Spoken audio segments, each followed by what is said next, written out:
देशको स्वतन्त्रता सार्वभौमिक सत्ताको निम्ति बलिदान दिनु हरेक नेपाली नागरिकको कर्तव्य हो। उठ। केपीको हालत त मेरोभन्दा खतम हुन्थ्यो। केपीको हालत त मेरोभन्दा खतम हुन्थ्यो। महेन्द्र नभएको भए 7 साल 10 सालतिर नै नेपाल सिद्धिसक्थ्यो। अनि राजाको कतिपय कामलाई नेपालको सेवामा प्रयोग गर्नु एउटा कुरा हो, तर वादी नै हुनु त अर्को कुरा हो। म त मार्क्सवादी हो।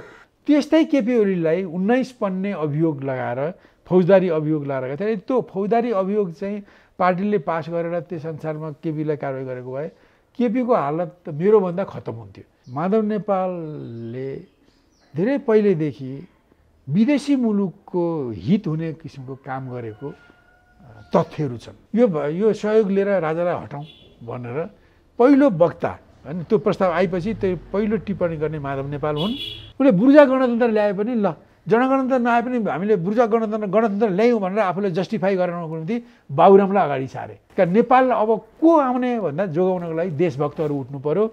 कम्युनिस्ट, वामपन्थी, प्रजातन्त्रवादी, राष्ट्रवादी भएका देशभक्त। विश्वेश्वर प्रसाद कोइरालाले इन्डियामा अड्डा बनाएर इन्दिरा गान्धीको सहयोग लिएर यहाँ मुजिबुर रहमानको जस्तो आन्दोलन गरेर नेपाललाई बङ्गलादेश हुनुबाट जोगाउनु भयो। घनघोर कम्युनिस्ट विरोधी बिपीलाई म उच्च सम्मान गर्छु, किन उहाँको त्यो नीतिले देश जोगायो। पृथ्वीनारायण शाहका विचारलाई छोड्ने हो भने नेपालको अस्तित्व नै विलोप हुन्छ। भारतले नेपाललाई आफ्नो गाभ्ने अथवा नेपाल आफ्नो संरक्षित राज्य बनाउने, प्रोटेक्टरेट बनाउने जुन उद्देश्य राखेको थियो, भारतको पपेटहरूलाई, भारतका दलालहरूलाई, भारतका कठपुतलीहरूलाई को जिम्मामा नेपाललाई लाने र नेपाललाई फिजी जस्तो अथवा नेपाललाई भुटान जस्तो अथवा नेपाललाई सिक्किम जस्तो बनाउने उनीहरूको डिजाइन हो। 3 सालको बिपी नेपाल भारतकै अङ्ग हो भन्ने बिपी हुन्। तर त्यो प्रस्तावको नेकपा एमाले भित्रको एउटै समर्थक माधव नेपाल हो। राजा महेन्द्रको सन्देश नेपालको स्वतन्त्रता सार्वभौमिक सत्ता जोगिन्छ भने त्यसको निम्ति म कम्युनिस्ट हुन पनि तयार छु भनेर मधुसूदनलाई उनले सन्देश पठाएका थिए। राजतन्त्र पनि मास्ने र नेपाललाई पनि मास्ने, भारतमा गाभ्ने यो गलत कुरा हो, यसलाई लागू गर्नुहुन्न भनेर महेन्द्रले सङ्कल्प गरे। राजाको 17 साल पुष्य गतेको काण्ड दक्षिणपन्थी राष्ट्रवादी कदम हो। संविधान र कानुनलाई मान्ने पार्लियामेन्ट मार्फतको राजाको परिकल्पना मैले गरेको होइन, पुनर्स्थापित पार्लियामेन्टले गरेको हो। 1920मा भएको चन्द्र शमशेरको पाराको त्यसको नवीकरणको कुरा, यो टनकपुर ब्यारेजको कुरा र पूर्णागिरीको कुरा एउटै सन्धि गरेर एकीकृत सन्धि बनाएर ल्याउनुहोस् न, हामी हेरिहाल्छौँ नि भने माधव नेपालले। पृथ्वीनारायण शाह राष्ट्र निर्माता हुन् र नेपाल राष्ट्रको निर्माता हुन्। त यो नेपालको सन्दर्भको, नेपालको एकता र अखण्डतामा चाहिँ पृथ्वीनारायण शाहका विचारहरूलाई प्रयोग गर्नु वाञ्छनीय छ, अत्यावश्यकै छ। भारतले नि विश्वमा आतङ्ककारी घोषणा गरेको माओवादीसँग यहाँका 2-4टा दलका प्रमुख नेताहरू गएर त्यहाँका होटलमा, त्यहाँका सहरमा बैठक गरेर त्यसलाई सम्पादन गर्न सक्छ भारत सरकारको सहयोग नभइकन। भारत र पश्चिमा शक्तिको कारणले उनीहरूले नेपालमा जनगणतन्त्र चाहिँ आउन रोक्दा रहेछन् र तिनीहरूलाई छिचोलेर जाने हाम्रो तागत छैन अहिले। तर पनि यो दिगो हुँदैन, किनभने उनीहरूले जब मार्क्सवादी बाटोमा नआइन्जेल कम्युनिस्ट पार्टीको रूपमा उनीहरूमा शान्ति हुँदैन।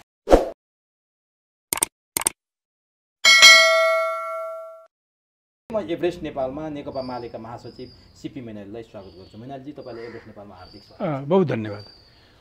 अब तपाईँसँग मैले धेरै अन्तर्वार्ता गरेँ। तपाईँको अन्तर्वार्ताहरू एउटा वर्ग छ, एउटा जो बौद्धिक वर्ग अलिकति पढे लेखेको वर्गले अलि अभिरुचिपूर्वक हेरेको पनि पाइयो। तपाईँ नेपाल कम्युनिस्ट पार्टी मालेको संस्थापक महासचिव हुँदै आज पनि मालेकै महासचिव हुनुहुन्छ। बिचमा एमाले बन्यो, फेरि तपाईँहरू फुट्नुभयो। नेकपा मालेमाथि केही मान्छेहरूले सञ्चार माध्यमबाटै पनि भन्न थाले, नेकपा माले महेन्द्रले चाहिँ गठन गर्न लगाएको दरबारको चाहिँ वातावरणमा हुर्किएको र दरबार निकट हो है नेकपा माले, दरबारले महेन्द्रले बनाएको भनेर पनि सुने मैले। तपाईँले पनि कहीँ कतै सुन्नुभयो कि सुन्नु भएन? त्यो वास्तविकता के थियो? के नेकपा मालेसँग महेन्द्रको कहीँ कतै सम्बन्ध, अथवा माओ सेतुङले नेपालमा कोही कम्युनिस्ट छ भने महेन्द्र नै हुन् सबैभन्दा धेरै कम्युनिस्ट, तिमीहरू त होइनौ भनेर नेकपाका नेताहरूले भनेको कुराहरू पनि सुनिन्छ। वास्तविकता के थियो? मैले यहाँबाट सुरु गरेँ। पहिले प्रश्नको निम्ति धन्यवाद। होइन, सबभन्दा पहिले माओ सेतुङले किङ महेन्द्रलाई कम्युनिस्ट हुन् भनेर भन्नुभयो भन्ने प्रचारै यो निराधार हो। गलत हो। बरु उल्टै एउटा यदि नेपालको स्वतन्त्रता सार्वभौमिकता जोगाउन चीनले मद्दत गर्छ भने त्यस्तो आवश्यक हुन्छ भने बरु म आफै कम्युनिस्ट पार्टीको सदस्य हुन सक्छु भनेर महेन्द्रले माओसेतुङ समक्ष चिठी पठाएका हुन् भनेर सामाजिक सञ्जालमा त्यो चर्चित छ होइन। एउटा समथिङ गुरुङले त्यस्तो प्रकारको चिठी चाहिँ महेन्द्रले माओसेतुङलाई लेखेको चिठी त्यस्तो प्रकारको चिठी लगेको भन्ने सामाजिक सञ्जालमा चर्चा भएको अनि फेला त्यस्तो मैले पनि सामाजिक सञ्जालबाटै बुझेको। एकजना कोही गुरुङ थरका मुस्ताङतिर बस्ने मन्त्री भइसके मान्छे हुन् कि क्या त्यो नै जातीय आन्दोलनका नेता हुन् तर उनले त्यो जातीय आन्दोलनलाई चलाएनन् र उनी सायद कुनै न कुनै हिसाबले यो नेपालको उत्तरी प्रशासनसँग सम्बन्धित नेपाल सरकारका पदाधिकारी पनि हुन् होइन। त उनी मार्फत राजा महेन्द्रको सन्देश अघि भने जस्तो प्रकारको सन्देश नेपालको स्वतन्त्रता सार्वभौमिकता जोगिन्छ भने त्यसको निम्ति म कम्युनिस्ट हुन पनि तयार छु भनेर माओसेतुङलाई उनले सन्देश पठाएका थिए भन्ने चर्चा त मैले पनि सामाजिक सञ्जालमै पढेको हुँ होइन। मैले त्यो लाने व्यक्तिको नाम पनि सम्झना थियो तर अहिले मैले गुरुङ हुन् होइन। उनी यस्तो सम्बन्ध हो तर जहाँसम्म नेकपा एमाले चाहिँ अब फलाना राजाहरूद्वारा प्रेरित प्रोत्साहित निर्मित पार्टी हो भनेर भन्छन् यो नेकपा एमालेको देशभक्तिपूर्ण अडानलाई हेरेर त्यसलाई बदनाम गर्नको निम्ति र देशभक्तिपूर्ण मार्क्सवादलाई बदनाम गर्नको निम्ति चलाइएको एउटा दुराग्रहपूर्ण दुराशयपूर्ण प्रचार बाहेक अरू केही पनि होइन होइन। यद्यपि जस्तो भनौँ अब हाम्रो क्रान्ति भनेको म जुन अहिले नेपालका कम्युनिस्टहरू र म आफै पनि जुन किसिमको परिवर्तनमा गएको छु यो परिवर्तनका दुईटा पक्ष छन्। एउटा राष्ट्रिय स्वतन्त्रताको पक्ष होइन जो बाह्य विस्तारवादी साम्राज्यवादी उपनिवेशवादी शक्तिहरूले विगतमा गरेका असमान सन्धिद्वारा अब अहिले पनि गरेका कतिपय सन्धि सम्झौताद्वारा नेपाललाई आफ्नो स्वार्थ अन्तर्गत नचाउने जुन काम गरेका छन् यसले हाम्रो स्वतन्त्रता सार्वभौमिकता भू अखण्डतालाई नोक्सान गरेको छ हानि गरेको छ र त्यस्ता नेपालको स्वतन्त्रता सार्वभौमिकता र भू अखण्डतालाई नोक्सान गर्ने हानि पुर्याउने नीतिलाई अन्त्य गर्नु र नेपाललाई वास्तविक रूपमा नै स्वतन्त्र सार्वभौम मुलुक बनाउनु यो अहिलेको चरणमा जुन हामीले जनवादी क्रान्ति राष्ट्रिय जनवादी क्रान्ति जे भन्छौँ त्यसको एउटा महत्त्वपूर्ण पक्ष हो होइन। एउटा राष्ट्रिय स्वतन्त्रतालाई सार्वभौमिकतालाई अखण्डतालाई रक्षा गर्नु सम्वर्धन गर्नु नै यो र त्यसलाई स्थापित गर्नु वास्तविक अर्थमा त्यो यो क्रान्तिको एउटा पक्ष हो जसलाई राष्ट्रिय पक्ष भनिन्छ। अर्को पक्ष भनेको यहाँ रहेको सामन्तवाद यहाँ रहेको दलाल पुँजीवाद यहाँ रहेको कमिसनखोरी यहाँ रहेको भनौँ न अहिले आफन्त पुँजीवाद क्रोनी क्यापिटलिजम आदि इत्यादिको विरोध गर्दै नेपालमा राष्ट्रिय पुँजीलाई प्रवर्धन गर्नु राष्ट्रिय पुँजीवाद र अरू साना पुँजीवादलाई प्रवर्धन गर्दै सामाजिक पुँजीवादको प्रवर्धन गर्नु र देशमा सामन्तवाद दलाल पुँजीवादको विरोध गरेर प्रजातन्त्र ल्याउनु लोकतन्त्र ल्याउनु र यी आन्तरिक शोषण उत्पीडनबाट देशवासीलाई मुक्त गर्नु यसको अर्को पक्ष हो त्यो जनवादी पक्ष हो डेमोक्रेटिक पक्ष हो।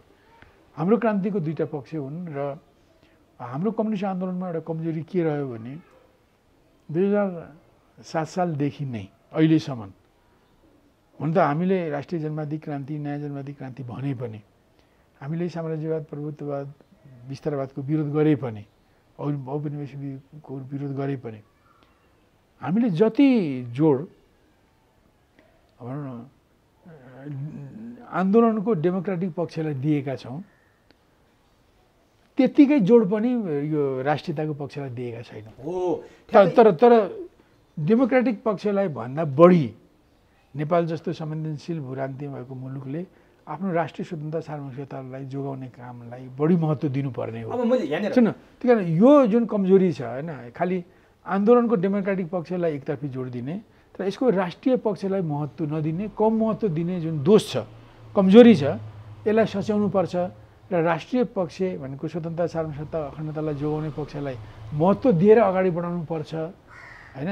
त्यस्तो मामलामा सरकारले लिएको, राजा महाराजाले लिएका कतिपय नीतिहरूको पनि विश्लेषण गरेर त्यस्ता स्वतन्त्रता सार्वभौमिकता भू अखण्डतालाई मद्दत पुर्याउने राजा महाराजका नीतिहरूलाई पनि विरोध गर्नुहुन्न, उपयोग गर्नुपर्छ, सदुपयोग गर्नुपर्छ भन्ने मान्यता नेकपा एमाले राख्दै आएकोले होइन देशको स्वतन्त्रता सार्वभौमिकताको विरोधीहरू, डेमोक्रेसीको नाममा नेपाललाई विदेशी मुलुकको उपनिवेश बनाउन, गुलाम बनाउन चाहनेहरू, डेमोक्रेसीको नाममा नेपालमा लिन्दुप दोर्जेको जस्तो शासन ल्याउन खोज्नेहरूले नेकपा एमाले जो जनताको प्रजातन्त्र र राष्ट्रको स्वतन्त्रताको निम्ति उत्तिकै सजग भएर दुवैको निम्ति लड्ने एउटा पेट्रियोटिक देशभक्तिपूर्ण क्रान्तिकारी परिवर्तनवादी पार्टी हो। यसलाई लान्छना गर्ने प्रचार मात्रै हो। तपाईँलाई समेत गर्छन् मान्छेले। स्वयं सिपी मैनाली पनि दरबार प्रस्थ हो, दरबार निकट हो, राजा निकट हो, राजतन्त्रवादी हो, राजतन्त्रवादी कम्युनिस्ट हो। जसरी महेन्द्रले राजालाई कम्युनिस्ट चरित्रसँग तुलना गरे त्यसै गरी सिपी मैनालीलाई राज संस्थासँग, राजतन्त्रसँग, राजावादीसँग तुलना गरे। जसले विदेशी हस्तक्षेपलाई स्वाभाविक ठान्छन्, हस्तक्षेपकारी चाहे नजिकको होस् टाढाका शक्तिहरूको नीतिलाई उचित ठान्छन्। अब डेमोक्रेसी ल्याउन र कथित 2-4 पैसाको विकास गर्न विदेशीहरूको गुलाम हुनु, उनीहरूको मातहतमा चल्नु स्वाभाविक हो भन्ने ठान्छन्। त्यस्ता अराष्ट्रिय तत्त्वहरू होइन, त्यस्ता देशको हित विरोधी तत्त्वहरूले नेकपा एमाले जस्तो देशभक्तिपूर्ण पार्टीलाई, देशभक्तिपूर्ण क्रान्तिकारी पार्टीलाई निन्दा गर्नु यो उनीहरूको वर्गीय चरित्रले, उनीहरूको स्वभावले दिएको कुरा हो। यो गलत कुरा हो। मैले किन भने अब तपाईँले आज मैले यत्रो समय तपाईँसँग कुरा गरेँ, यो विषय मैले ल्याएको थिएन। तपाईँको अन्तर्वार्ता हेर्नेहरूले मलाई फोनमा, मेसेन्जरमा कुरा गरेर पनि भन्छन् कि जस्तो यो नराम्रो पक्ष होइन। फेरि तपाईँ राष्ट्रियताको बारेमा राजासँग एकता गर्नु त राम्रो कुरा हो नि, सबै नेपालको भलो हो। नेपालको राजा र नेपालको कुनै राजनीतिक पार्टी एक ठाउँमा उभिन्छन् भने त यो त सराहनीय कुरा हो नि। तर नेपाली काङ्ग्रेसलाई साइजमा ल्याउन राजाले नेकपा एमालेलाई मलजल गरे भनेर एउटा आरोप लाग्छन्, अथवा कम्युनिस्टहरूलाई मलजल गरे, कम्युनिस्टहरू बनाए, आफै स्वयं पनि कम्युनिस्ट सिद्धान्त बोकेका रहेछन् भन्ने कुरा तपाईँले पनि सामाजिक सञ्जालबाट थाहा पाए भन्नुभयो।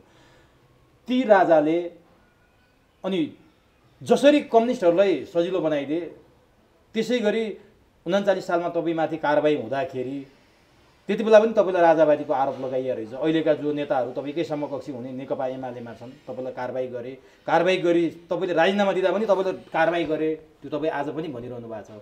त्यति बेलाको एउटा महत्त्वपूर्ण आरोप तपाईँमाथि चाहिँ यो दरबार प्रस्थ भयो भन्ने पनि रहेछ नि। फेरि के थियो? अनि एउटा कुरा हेर्नुहोस्, अब मैले भने यो विषयमा हुन त त्यस बेला उनीहरूले त्यसरी भनेनन् होइन, उनीहरूको मनमा के थियो अहिले भडास पोख्लान् होइन, पोख्न पनि पाउँछन् होइन।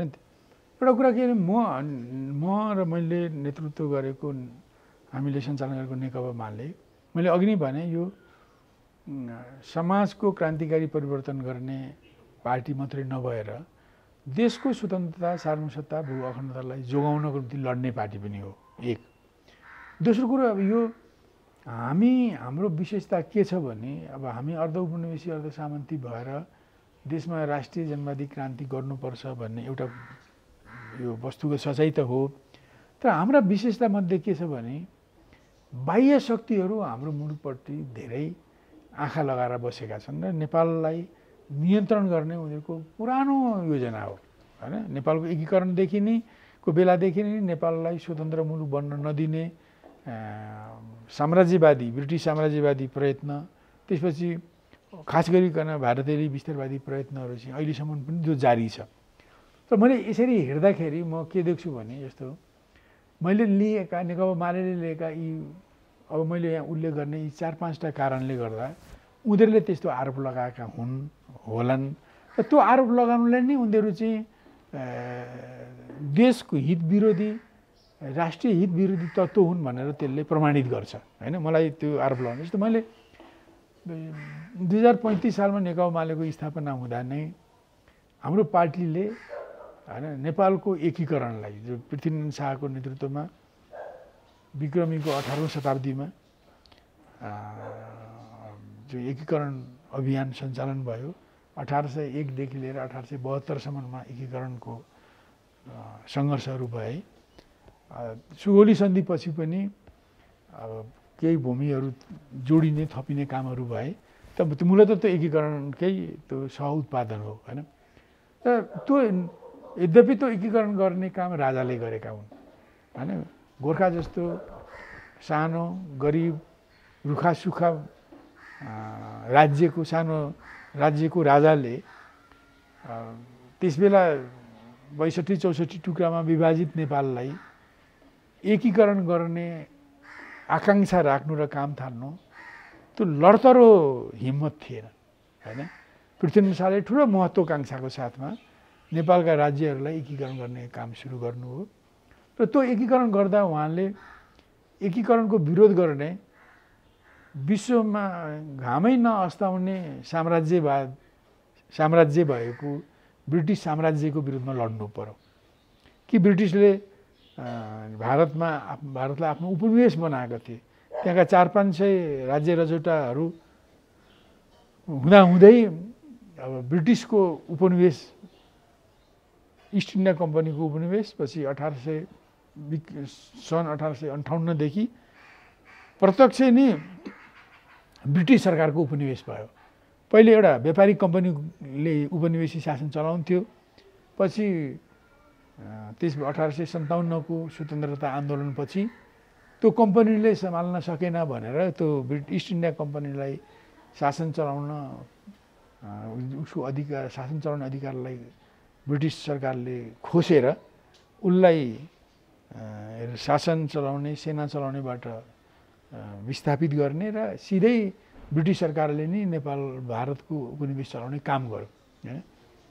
त्यही कारण नेपालको एकीकरणको समयमा ब्रिटिसहरू नेपाल चीनलाई कब्जा गर्न तिब्बतलाई कब्जा गर्न चीनमा प्रवेश गर्न नेपाललाई आफ्नो साम्राज्यमा मिलाउन चाहन्थे। उनीहरू विस्तार गर्न चाहन्थे ताकि उनीहरू यहाँबाट तिब्बत हुँदै चीनमा आफ्नो प्रभाव उपनिवेश विस्तार गर्न सकियोस् र त्यसकारण यहाँ अलग्गै पृथ्वीनारायण शाहले जुन अलग्गै एउटा स्वतन्त्र राज्य गठन गर्ने जो ब्रिटिस कुनै विदेशीको उपनिवेश नबन्ने स्वतन्त्र राज्य एकजुट गर्ने अथवा स्थापना गर्ने जुन अभियान चलाउनु भयो त्यो त ब्रिटिसहरूको साम्राज्यवादी स्वार्थ विपरीत थियो। त्यस कारण पृथ्वीनारायण शाहले नेपालको एकीकरण गर्दा ब्रिटिस साम्राज्यवादसँग लड्नुभयो र जुन दुनियाँमा उसको उपनिवेश यति धेरै थिए कि एउटा उपनिवेशमा उसको 24 घण्टा उसको उपनिवेशमा घाम लागिरहेको हुन्थ्यो। कुनै उपनिवेश अँध्यारो भयो भने कुनै उपनिवेशमा उज्यालै भइरहेको हुन्थ्यो। यस्तो ठुलो साम्राज्य, त्यस्तो साम्राज्यसँग लोहाले नै पृथ्वीनारायण शाह विश्वका एउटा अत्यन्त महान धुरन्धर भनौँ न योद्धा पनि हुन्, रणनीतिकार पनि हुन् र हिम्मतिला मान्छे पनि हुन्, नेता पनि हुन् हैन। ठुला स्टेट्सम्यान हुन्। वास्तवमा विश्वका यिनै गिनेका स्टेट्सम्यान मध्येमा पृथ्वीनारायण शाह पनि पर्नुहुन्छ। हामीले माल पाएर चाल नपाएको मात्रै हो, हामीले हाम्रा स्टेट्सम्यान्सहरूको तारिफ नगरेर मात्रै यस्तो भएको होइन। त्यही भएर हामीले चाहिँ खुलेर तारिफ गरे त तपाईँले खुलेर तारिफ गरेको जसरी मार्क्स माओ लेनिनको तारिफ तपाईँहरू गर्नुहुन्छ, त्यहाँ चाहिँ तपाईँहरू पुष्पगुच्छा चढाउनुहुन्छ, माला लगाउनुहुन्छ, तपाईँले यसरी उहाँको प्रशंसा त गर्नुभयो, खुलेर कहिले पनि पृथ्वीनारायण शाहले किन गर्न सक्नुहुँदैन? किन कम्युनिस्ट चरित्रले त्यो गर्न दिँदैन? त्यसो पनि होइन। कहाँ हुन्छ, हाम्रो पार्टी अफिसमा पृथ्वीनारायण शाहको तस्बिर राखेका छौँ। हामी पृथ्वी जयन्ती मनाउँछौँ, पृथ्वी जयन्तीमा जुलुसमा जान्छौँ, हामी पृथ्वीनारायण शाहको तस्बिरमा माल्यार्पण गर्छौँ होइन। यो त हामीले नगरेको छैन। हाम्रो दस्तावेजमै पनि हामीले जसरी मार्क्स लेनिनलाई पथप्रदर्शक मान्नुहुन्छ, पृथ्वीनारायण शाहलाई नै मान्नुहुन्छ तपाईँ? पृथ्वीनारायण शाहलाई पथप्रदर्शक भन्नुभन्दा पनि पृथ्वीनारायण शाह राष्ट्र निर्माता हुन् र नेपाल राष्ट्रको निर्माता हुन् र उहाँले सार्नुभएका कयौँ विचारहरू अहिले पनि नेपालको निम्ति उपयोगी छन्, अहिले पनि नेपालको निम्ति मार्गदर्शक छन्। हामी यसरी मान्छौँ। यद्यपि पृथ्वीनारायण शाह अब हाम्रो त कम्युनिस्ट पार्टी हो, हाम्रो अब दर्शनको प्रतिपादन पृथ्वीनारायण शाहले गर्नुभएको होइन। अब यो सर्वहारा वर्गीय दर्शन हो जसलाई द्वन्द्वात्मक ऐतिहासिक भौतिकवादी दर्शन भनिन्छ होइन। यो द्वन्द्ववाद र भौतिकवादमा आधारित हो, यो ऐतिहासिक भौतिकवादमा आधारित दर्शन हो। यसको समाजवाद सम्बन्धी सिद्धान्तहरू छन्। अब यो तपाईँ यही सिद्धान्तबाट प्रेरित हुनुभयो? सुन्नुहोस् न, त्यो समाजवाद सम्बन्धी सिद्धान्त भएपछि त्यो समाजवादमा पुग्नको निम्ति अलग अलग मुलुकमा अलग अलग ढङ्गले आन्दोलन गर्दै त्यो समाजवाद निर्माण गर्ने ठाउँमा पुगिन्छ। अब त्यसमा त्यो हुँदै साम्यवादमा पुगिन्छ होइन। त्यही कारण हाम्रो सोचको मार्गदर्शक हाम्रो विश्व दृष्टिकोणसित सर्वहारा वर्गीय विश्व दृष्टिकोण हो, जसलाई 19औँ शताब्दीमा, 20वीको 19औँ शताब्दीमा युरोपमा बसेलाई कर्मभूमि बनाउने मार्क्स एङ्गल्सहरूले प्रतिपादन गर्नुभएको हो, जसलाई मार्क्सवाद भनिन्छ, जसलाई लेनिनले माओसुतुङले बढाउनु भयो। उहाँहरूको नाम थपेर लेनिनवाद पनि भनिन्छ, माओसुतुङ विचारधारा पनि भनिन्छ। त्यो आफ्ना मुलुकमा त्यसका प्रयोगका रूपहरू हुन्। त्यही कारण हाम्रो वर्गीय दृष्टिकोणलाई दिशानिर्देश गर्ने दर्शन भनेको द्वन्द्वात्मक भौतिकवाद, ऐतिहासिक भौतिकवाद हो होइन। यसको प्रणेता, यसको प्रवर्तक कार्ल मार्क्स र फ्रेडरिक एङ्गल्स हुनुहुन्छ। ऊ मजदुर आन्दोलनको नेता हो र उहाँले मजदुर साम्राज्यवादको विरोध गर्ने, शोषण उत्पीडनको विरोध गर्ने र जनताको सत्ता समाजवाद हुँदै साम्यवादसम्म पुग्ने सिद्धान्त उहाँहरूले प्रतिपादन गर्नुभएको, जसलाई अहिलेको स्थितिमा अवस्था हेरी मुलुकमा त्यसको मुलुक हेरी तिनीहरूलाई कार्यान्वयन गर्दै अगाडि जाने हो। त्यसकारण मैले स्वाभाविक रूपले पृथ्वीनारायण शाहलाई मार्गदर्शक अथवा हाम्रो दृष्टिकोण निर्माता भनेर त हामीले भनेका छैनौँ, त्यो होइन पनि। तर उहाँ एकीकरणकर्ता हो र नेपालको एकता अखण्डतालाई जोगाइराख्नुपर्छ भन्ने सिद्धान्तको प्रतिपादन गर्ने हो। भनिसकेपछि उहाँलाई मान्न चाहिँ तपाईँले किन अप्ठ्यारो? कम्युनिस्ट भएको किनभने हामी राष्ट्र निर्माताको रूपमा मानिरहेका छौँ, जसको जे भूमिका हो त्यसमा न मान्ने हो। उहाँको भूमिका त जस्तो भनौँ समाजवाद ल्याउने, साम्यवाद ल्याउने ठाउँको बाटो देखाउने त उहाँको भूमिका होइन। उहाँ नेपालमा ब्रिटिस साम्राज्यवादको दबदबाको विरुद्ध लड्दै र ब्रिटिस इन्डिया सरकारको हस्तक्षेप र आक्रमणको विरुद्ध लड्दै देशभित्रका पनि जो सामन्ती पृथकतावादी सामन्तीहरू जो अलग्गै बस्ने, एकीकरण नचाहनेहरूसँग पनि बहस विवाद छलफल वार्ता गर्दै अब त्यसरी पनि तर्न लाग्नेहरूसँग लडाइँ गर्दै तर मान्छेहरू के भन्न थाले भने अब मार्क्सवाद लेनिनवाद माओवाद होइन भन्न छोडौँ, अब नेपालवाद र पृथ्वीवादको बारेमा बहस गरौँ भनेर नयाँ डिस्कोर्सबाट बहस हुन थाले। मार्क्सवाद लेनिनवाद माओवादको एकछिन कुरा गर्दा तपाईँहरूले नेपालमा कम्युनिस्ट पार्टी स्थापना गरेको 70 वर्षभन्दा धेरै भयो। योभन्दा धेरै 100 वर्ष चीनले गत हप्ता मनायो, त्यो तपाईँहरूले नजिकबाट देख्नु भएको छ। 100 वर्षको दौरान चीनले विश्वलाई तरङ्गित पार्ने गरी त्यो कायापलट गर्यो कि चीनले 100 वर्षको आफ्नो वार्षिक उत्सव शतवार्षिकी मनाइरहँदा अमेरिका अर्को शक्तिशाली देश लगायत त्यो ध्रुवका सबैलाई एक प्रकारको तरङ्ग पैदा भयो र चिनिया राष्ट्रपतिले हामीमाथि केही कर्के नजर लाउने अथवा दादागिरी गर्नेहरूको टाउकेमा प्रहार गरिन्छ भन्ने स्थितिसम्म चीन प्रवेश गर्यो। नेपालमा त्यही कम्युनिस्ट पार्टी हो, तपाईँहरूले चीनभन्दा 30 वर्षपछि सुरुवात गर्नुभयो, तर त्यो कम्युनिस्ट पार्टी प्रगति गर्नुको साटो क्षयीकरण हुँदै गयो। नेपालमा समृद्धि ल्याउनुको साटो झन्झन नेपाललाई बर्बाद पार्दै गयो। नेपाल उँधो गतितिर जाने, चीन उँभो गतितिर जाने। तपाईँहरूले कम्युनिस्टमा मार्क्सवाद लेनिनवाद माओवाद भनिराख्ने, कतै पृथ्वीवाद र नेपालवाद आफूले नअँगाल्दा यो परिणति भयो कि किन नेपालका कम्युनिस्टहरूले चीनको जस्तो प्रगति गर्न सक्छ? एउटा कुरा के हो भने तपाईँको भनाइमा केही सत्यता पनि छन्, तर त्यो पूर्ण सत्य पनि होइन। एउटा कुरा के भने अहिले मैले अघि नै भने मार्क्सवाद भनेको सर्वहारा वर्गको मुक्तिको सिद्धान्त हो, जसले भनौँ न बुर्जुवा अथवा शोषण उत्पीडनको सत्तालाई परिवर्तन उखेल्दै जनताको सत्ता स्थापना गर्दै वैज्ञानिक समाजवाद सर्वहारा समाजवाद कायम गर्दै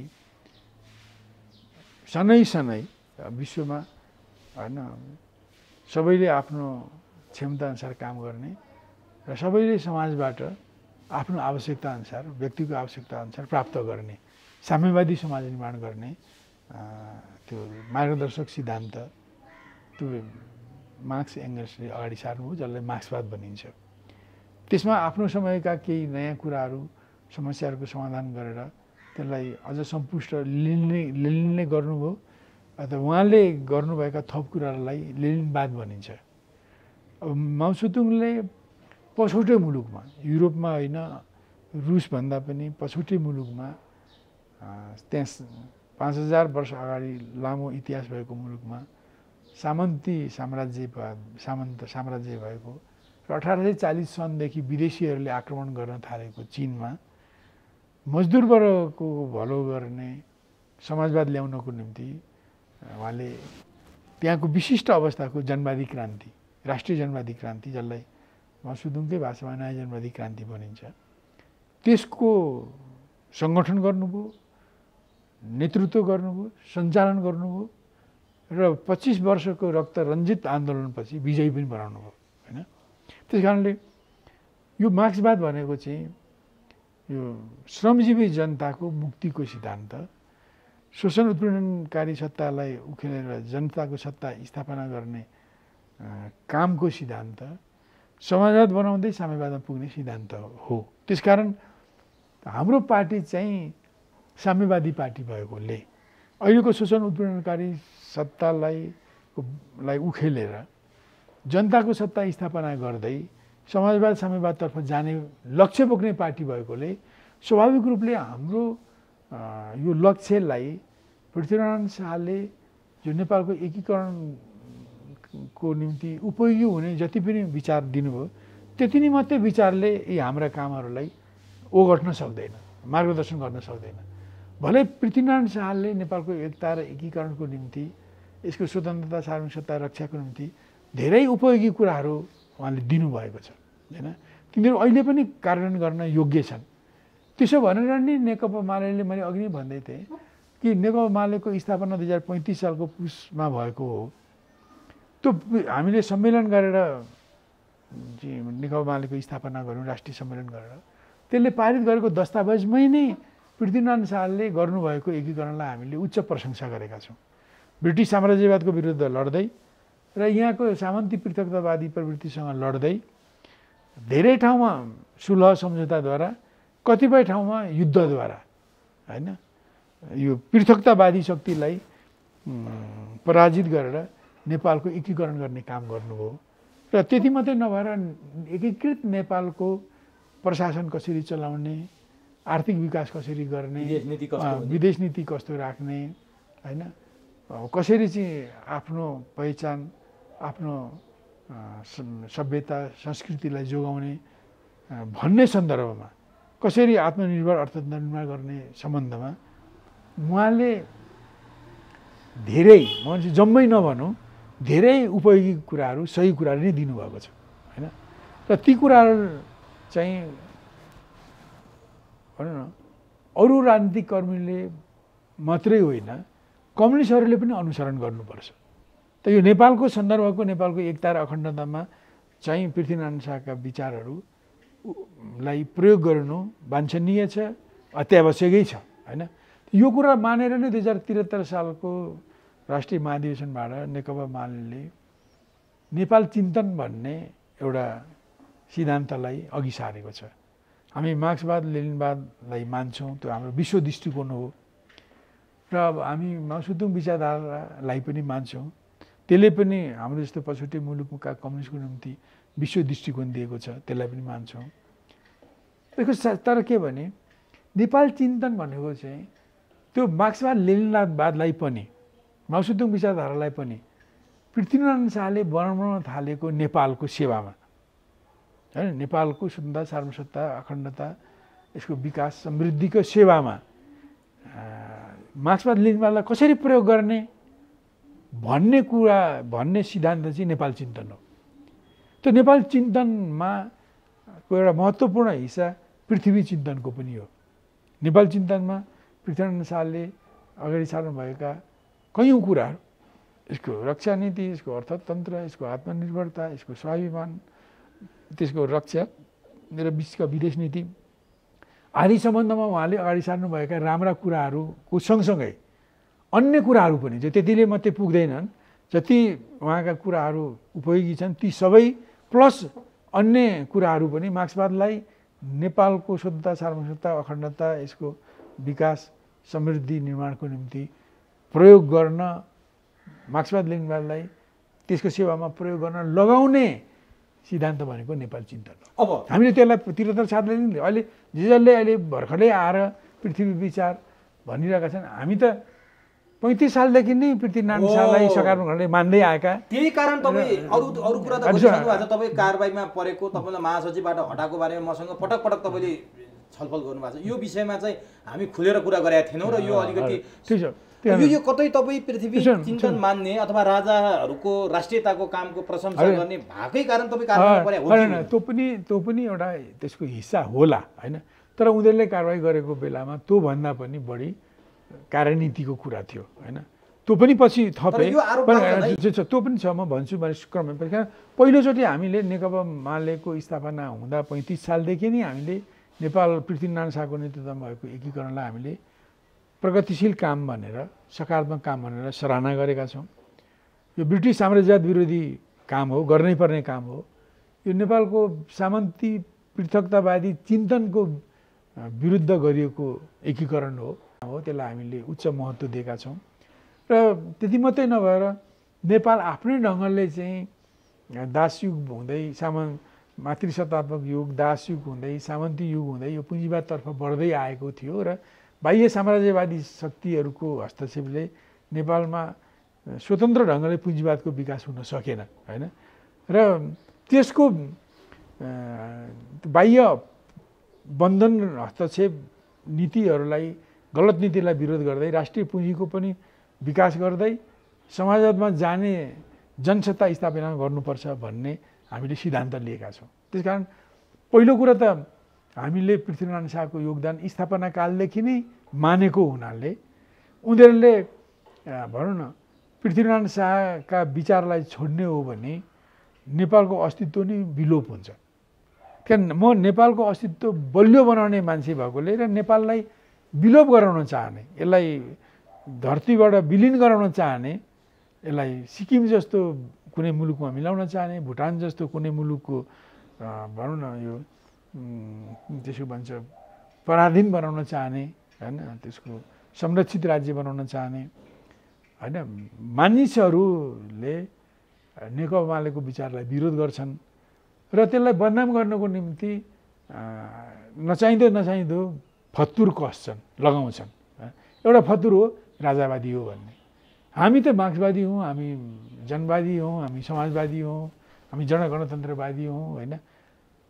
तर अहिलेको टाइममा देशलाई अप्ठ्यारो परेको बेलामा सबै सकारात्मक शक्तिलाई गोलबन्द गर्दाखेरि अहिले राजा भएको बेलामा राजाका पनि कतिपय कुरालाई प्रयोग गर्नुपर्ने आवश्यकतालाई पनि हामीले उपयुक्त देखेको हुनाले हामी नेपाललाई कमजोर बनाउनको लागि मालेमाथिको प्रहार हो एउटा त्यहाँबाट सुरु भयो। दोस्रो कुरो अरू धेरै कुरामा नगए पनि मूलमूल कुरा भन्ने हो भने जस्तो 2031 सालमा तत्कालीन भर्खरै राज्याभिषेक गरिएका राजा वीरेन्द्रले आफ्नो राज्याभिषेक समारोहको समापन कार्यक्रममा नेपाललाई शान्ति क्षेत्र बनाइयोस् भन्ने प्रस्ताव विश्व सामु राख्नुभयो।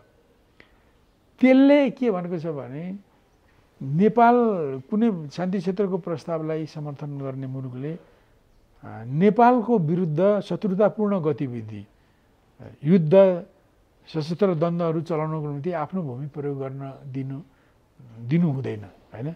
त्यसकारण नेपालप्रति नेपालको विरुद्ध आफ्नो भूमि प्रयोग नगर्ने नीति लिन सबै मुलुकले लिउन् भनेर नेपाललाई शान्ति क्षेत्र त्यस हिसाबले नेपाललाई विश्वले शान्ति क्षेत्र मानोस् भनेर जुन प्रस्ताव राख्नुभयो त्यो एउटा सकारात्मक कुरा हो। नेपालको स्वतन्त्रता, सार्वभौमिक सत्तालाई, अखण्डतालाई विदेशी शक्तिले हस्तक्षेप गर्न नसकुन् भन्ने आशयको त्यो प्रस्तावलाई म त्यसबेला जेलमा भएकै बेलामा मैले त्यो प्रस्ताव पढेपछि म मैले त्यो प्रस्ताव चाहिँ नेपालको क्रान्तिको निम्ति उपयोगी छ, यसले बाह्य शक्तिहरूलाई नेपालमा हस्तक्षेप गर्न रोक्छ, त्यस कारण यो प्रस्तावको पुरा विरोध गर्नुहुन्न।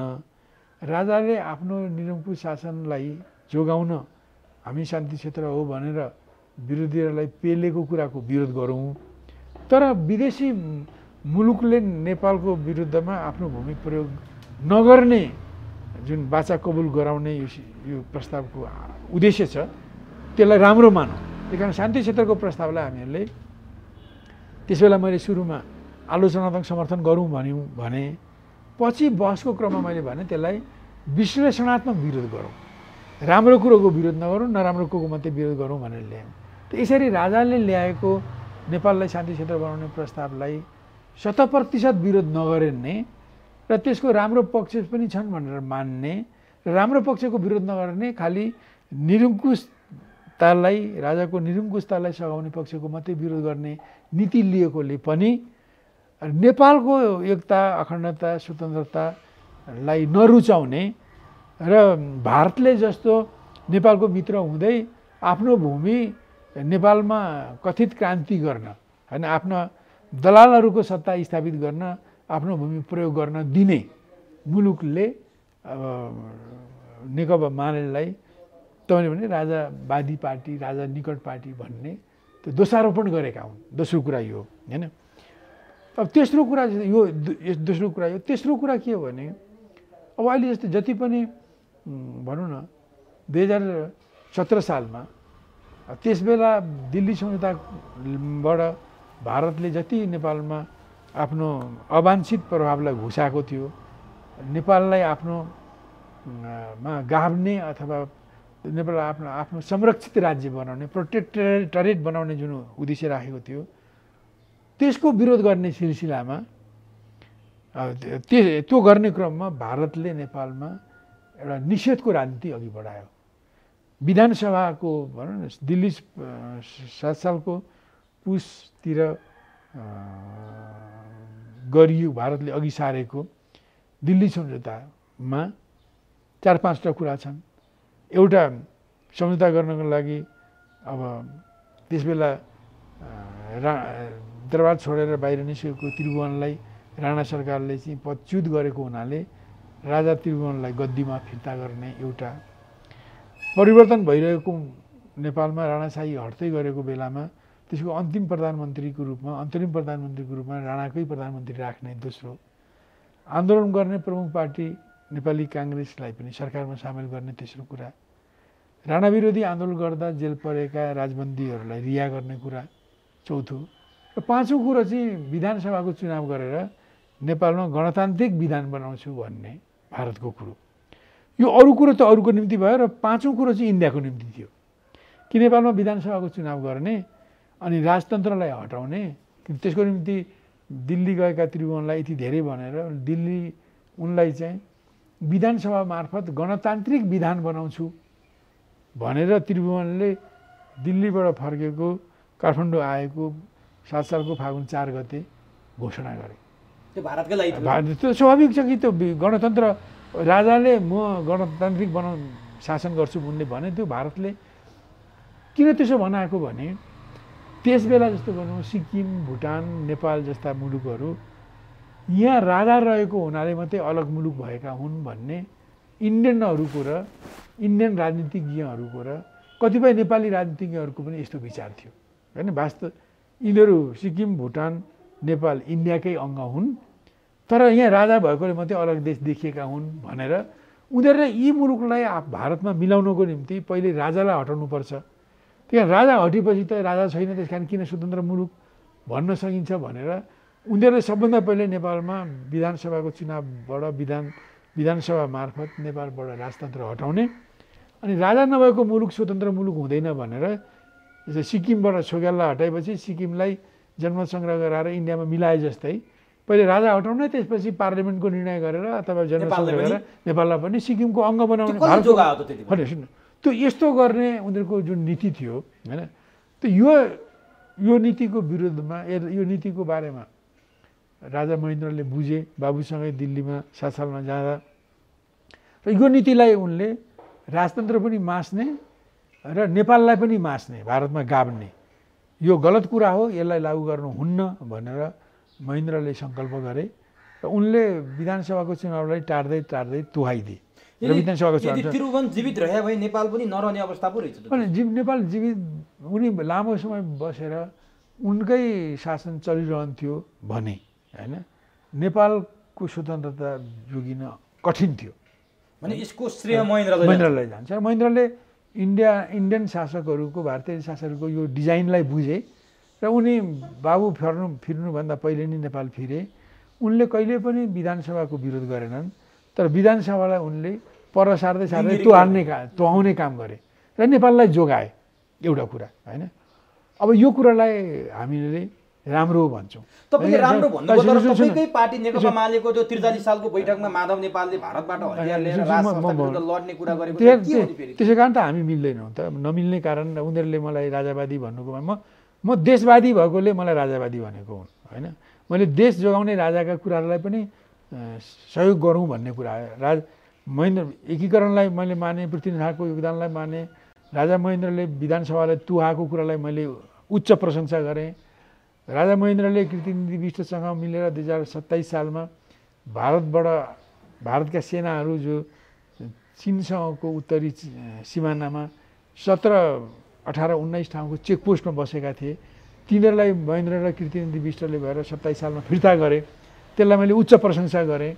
त्यतिखेर राजाले अब इन्डियाले विधानसभाको चुनाव गरेर विधानसभा मार्फत राजालाई निषेध गर्ने उसले पोलिटिक्स ल्याएको हुनाले अब पछि राजा महेन्द्रले पनि अब त्यो भारतको त्यो डिजाइनको खुलेर विरोध नगर्ने पार्टीहरूलाई होइन अझै भारतपट्टि लागेर नि राजाको विरोध गर्ने र डेमोक्रेसीको नाउँमा नेपाललाई भारतको परतन्त्र बनाउने काम गर्नेहरूलाई राजा महेन्द्रले 17 सालमा उनीहरूलाई सत्ताबाट हटाउने मात्रै होइन, दलीय व्यवस्थालाई निषेध गरे। त भारतले दिल्ली समझौता मार्फत राजालाई निषेध गर्ने विधानसभाको चुनाव ल्याएको थियो। महेन्द्रले त्यसलाई तुहाइदिए। उनले पनि निषेध गर्ने काम नगर्नु पर्थ्यो, उनले निषेध गरिदिए 17 साल पुसे गते। त्यो गर्न हुन्थेन। अनि त्यो चाहिँ त्यसरी जुन नगरे गए त्यसरी जानु हुने थियो। केका लागि गरेको थियो महेन्द्रले? त्यो नेपालै नरहने अवस्था थियो त्यतिबेला भन्छन् कि कति? त्यसबेला के थियो भने यस्तो भनौँ धेरै कुराहरू राजा थिए, उनी कार्यकारी अधिकार भएका राजा थिए, राजकीय सत्ता सर्वसत्ता आफूमा राखेको 153 धारा भएको संविधान भएको जहाँ राजाले सरकार पनि ढाल्न सक्ने स्थिति थियो, त्यो थियो। र उनले त्यो कुरालाई भने प्रयोग गर्दै देशको जुन विदेशी डिजाइनलाई को विरुद्धमा जनतालाई उठ्ने बाटो दिँदै, ठाउँ दिँदै होइन, जनताको साथ सहयोगले विदेशीहरूको, भारतीयहरूको विरोधलाई पराजित गर्ने बाटो लाग्नु पर्नेमा होइन उनले चाहिँ अब त्यो बाटोलाई अवरुद्ध गरेर होइन दलीय व्यवस्थालाई नि निषेध गरेर आफूले नै त्यो रोक्छु र आफू नै मात्रै आफ्नै ढङ्गले देश बनाउँछु भन्ने जुन बाटो लिए, यो पनि के हो भने उनले डेमोक्रेसीलाई निषेध गरेर होइन आफूले नै देश जोगाउने बाटो लिए। यो यसरी नलिकन, तर यो नलिएको भए नेपालै रहन्थेन, सिक्किम हुन्थ्यो। यसो नै त्यो खतरा पनि थियो। त्यस्तो होइन। यो के हो भने उनले त्यसो गरेर जाँदाखेरि आखिर त्यो बाटो पनि दीर्घस्थायी त भएन। राजाले 17 सालमा ल्याए, 46 सालमा त त्यो पनि उल्टाए। अहिले देश झन् विदेशीको कब्जामा जाने, विलिन हुने खतरामा पुगेको छ। यदि महेन्द्रले धैर्य गरेर होइन देशभक्त जनतालाई जागरुक गर्दै, देशभक्तहरूलाई सङ्गठित हुने वातावरण बनाउँदै, जनताकैलाई विदेशीहरूको त्यो डिजाइनको विरोधमा जागृत गर्दै, उनीहरूलाई सङ्गठित हुने वातावरण दिँदै होइन विदेशभक्त, विदेशका दलाल अराष्ट्रिय तत्त्वहरूलाई किनारा लगाउँदै देशभक्त शक्तिहरूलाई सङ्गठित हुँदै अगाडि जानको निम्ति त्यो डेमोक्रेसी दिँदै नि धैर्यतापूर्वक बढ्नु पर्थ्यो। तर प्रयास त गरे भने केशरजङ रायमाझी कम्युनिस्टको महासचिव दरबारिया भए, काङ्ग्रेसका परशुनारायण चौधरी तुलसी गिरीहरू दरबारिया भए, महेन्द्रको प्रयास त रहेछ नि। एउटा एउटा एउटा कुरा के छ भने महेन्द्रले चलाएका हैनन्, काङ्ग्रेस र कम्युनिस्टले नै चलाएका हुन् पञ्चायत, किनभने केशरजङ रायमाझी त्यही थिए, तुलसी गिरी त्यही थिए, परशुनारायण त्यही थिए भनेर विश्वबन्धु त्यही थिए भन्छन् के मान्छे। त्यसो भने पनि त सिस्टम प्रणाली त राजा महेन्द्रले ल्याएको निर्दलीय प्रणाली नै थियो नि त। दलीय प्रणाली त त्यहाँ दलै खोल्न पाइँदैन थियो। त राजाले जे भने राजा सक्रिय थिए, राजाकै नेतृत्वमा राजाकै नीतिलाई लिएर जानु पर्थ्यो भने दलका मान्छे होइनन्, उनीहरूले आफ्नो दलको मान्यतालाई छोडेर राजाको सक्रिय नेतृत्वलाई मानेर गएका हुन् उनीहरू होइन। त्यही भएर मानव नेपालले तपाईँहरूको पार्टीमा राजा विरुद्ध भारतबाट हतियार ल्याउने प्रस्ताव गरे हुन् कि के हो त? होइन त्यो म अर्को ठाउँमा भनौँ, त्यो अर्को ठाउँमा त्यो चर्चा गरौँला होइन। मैले त्यस कारण राजा पहिले भारतले निषेधको नीति लियो राजालाई निषेध गर्ने। वास्तवमा नेपालको स्वतन्त्रता सार्वभौमता अखण्डताको रक्षाको निम्ति त्यसबेला पनि राजतन्त्र जरुरी थियो। अब पछि पनि राजतन्त्रका विचारहरू नीतिहरू उपयोगी रहँदै आएका हुन् र त्यसलाई त्यस्ता नीति लिने राजा नेपालमा नरहोस् भन्नको निम्ति नै उनीहरूले दोस्रो दिल्ली सम्झौतामा एक थोक लेखे अर्को थोक गराए होइन। निरङ्कुशता हटाउने लेखे राजालाई नै हटाउने काम गरे, 12 बुँदेको कुरा होइन। त्यो यसरी त्यसबाट पनि उनीहरूले विदेशीहरूले छली काम गरे, छलकपट गरे होइन। छन् भएका छन्, त्यसको पनि उनीहरू किन उनीहरू चाहिँ गलत छन् भन्ने कुरा म भन्दैछु। त्यस कारण यस्तो कुराको महेन्द्रले जुन 17 साल पुसे गते जुन उनले पनि जुन निषेधको पोलिटिक्सले त्यसको पक्षमा हामी छैनौँ, नेकपा माले छैन, सिबी मैनाली छैन। पुसे गते राजा महेन्द्रले त्यसरी नजानु पर्थ्यो।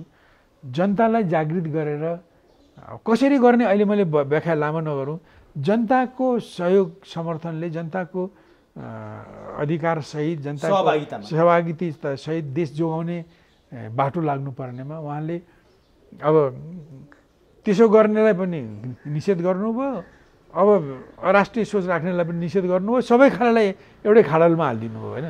त्यो बाटो त निसन्देह गलत थियो। तर पनि महेन्द्रले जुन त्यो गलत गर्ने निरङ्कुशताको बाटो दक्षिणपन्थी बाटो लिए पनि 7 सालपछि पनि राजा महेन्द्रले राष्ट्रवाद राष्ट्रियतालाई सम्वर्धन गर्ने काम गरे।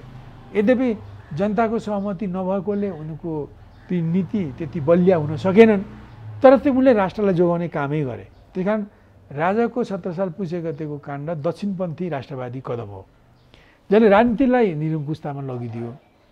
तर उनले अब आफ्नो ढङ्गले सामन्तवादी ढङ्गले भए पनि निरङ्कुश ढङ्गले भए पनि राष्ट्रियतालाई सम्वर्धन गर्ने कतिपय कामहरू गरे। यद्यपि ती काममा जनताको पुरा साथ प्राप्त गर्न सकेनन्, तर पनि त्यो काम गरेका हुन् होइन। त्यही कारण राजा महेन्द्रलाई मैले यस प्रकारले मैले 46 सालको परिवर्तनपछि पनि मैले एकाडेमीको एउटा कार्यक्रममा भनेको थिएँ, राजा महेन्द्रले जे गरे राष्ट्रवादी काम गरेका छन्। राजा महेन्द्रका राष्ट्रवादी कामलाई निन्दा गर्न सकिँदैन।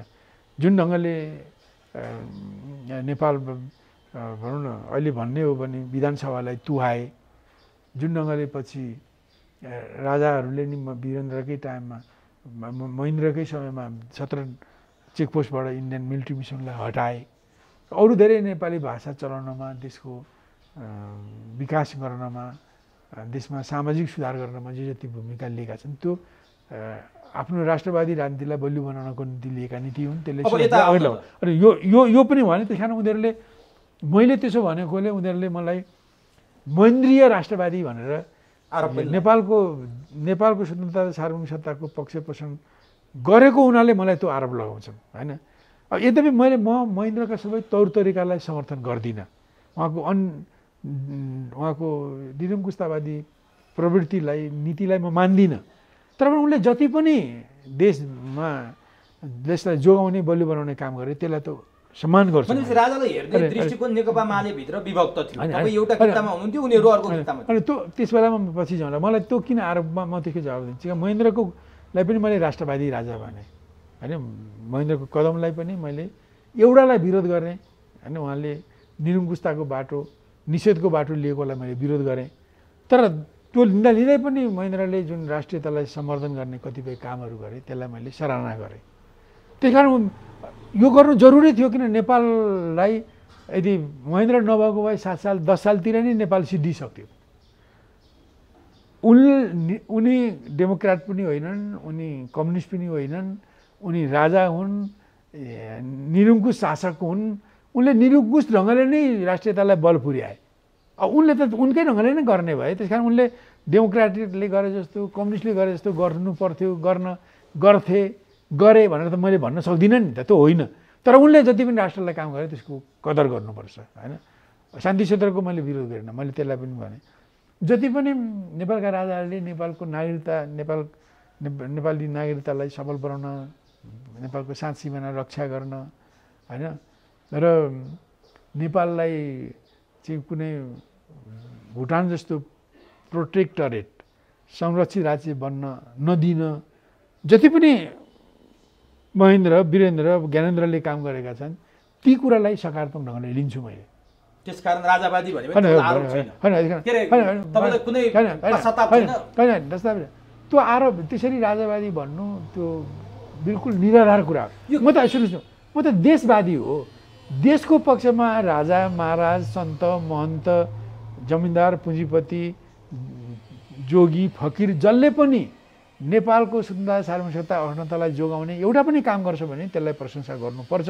यो नेकपा मालेको नीति हो। किन आरोप लाग्छ? पहिलाको कुरा त भयो, तपाईँलाई कारबाही गरे, तपाईँ मालेमा महासचिवबाट हट्नुभयो, अहिले पनि माले बनाएर अगाडि आउनु भएको छ। अहिले पनि 12 बुँदेको कुरा गर्दा तपाईँ पनि 12 बुँदे गर्दाखेरिको त्यति बेलाको 7 दल मध्येको एउटा शक्ति हो।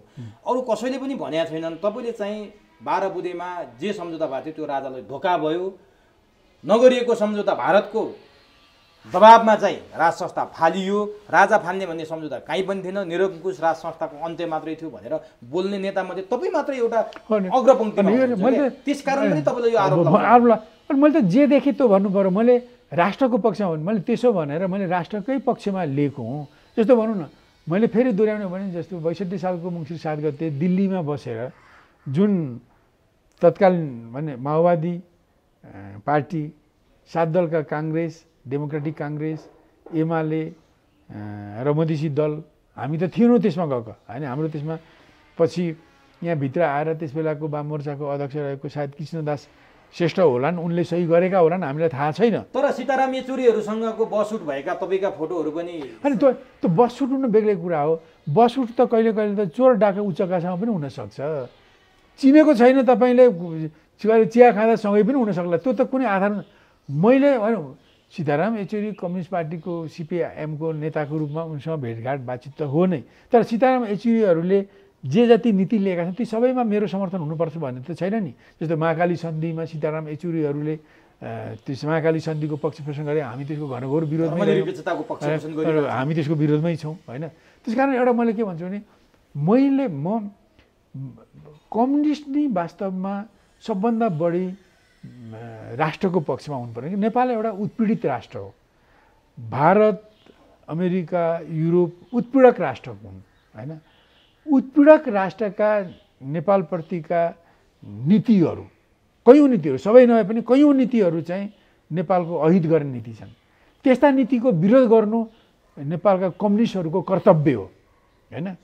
अरूले नगरे पनि कम्युनिस्टले त गर्नुपर्ने हो। तर तिनै कम्युनिस्ट जो यसको विरोध गर्छन् भन्छन् त्यो मध्येको नेकपा माओवादीको अलि बढी भारत प्रस्थ, भारतमा बसेर युद्ध गरे, भारतकै रासन पानी खाएर गरे भनेर सिपीमा विरोध गर्नु भनेर माओवादीहरूले नै तपाईँलाई यो त हो नै त। जे देखेको त्यही भनेको न हो। मैले नदेखेको यो नभएको कुरा भने त होइन होइन। उनीहरूले त भनेकै छन्, मैले 10 वर्ष मध्येमा कति 5 वर्ष कि 7 वर्ष त इन्डियामै बसेँ भनेर प्रचण्डले नै भाषण गरेका छन् होइन। भनेपछि एउटा कुरा के भने मैले अघि भने एकीकरणको समर्थन गर्नु, यो एकीकरण गर्नु। दोस्रो कुरा राजा महेन्द्रको कदमलाई एउटा निरङ्कुशताको विरोध गरे पनि राष्ट्रवादी कदमलाई समर्थन गर्नु, शान्ति क्षेत्रको प्रस्तावको विश्लेषणात्मक मात्रै विरोध गर्नु, सबै विरोध नगर्नु, नेपाललाई भुटान बनाउनु हुन्न भन्ने अब ज्ञानेन्द्र सम्बन्धका नीतिहरू चाहिँ राम्रा हुन् भनेर भन्नु होइन।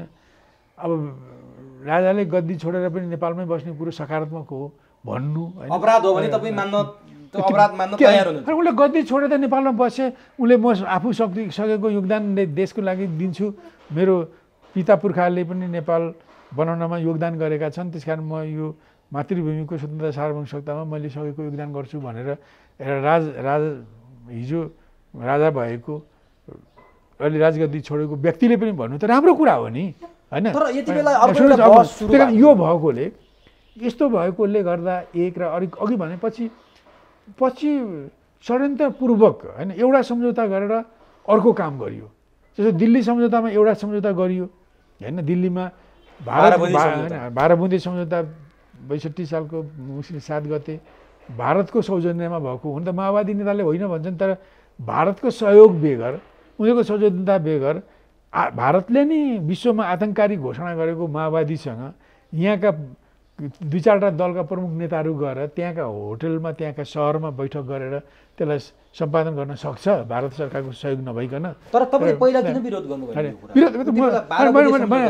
मैले त्यसको क्रमशः त्यसका रूप जे त म भनौँ न त्यसको जति लेखिएको मध्येमा जुन कुरा देखियो, मैले मुङ्सिरको 10-12 गते नै नेकपा माले राष्ट्रिय जनमोर्चा नेकपा मिलेर त्यो 12 बुँदेको 3 नम्बर बुँदा चुनावको टाइममा शाही सेना र माओवादी सेनालाई युएनओ अथवा भरपर्दो मित्र राष्ट्रको मातहतमा सुपरभिजनमा राखिनुपर्छ भन्ने जुन कुरा हो, यो नेपाललाई विदेशी मुलुकको कब्जामा लैजाने नीति हो भनेर नेकपा माले राष्ट्रिय जनमोर्चा नेकपाले हामीले संयुक्त वक्तव्य निकाल्यौँ र विरोध गऱ्यौँ।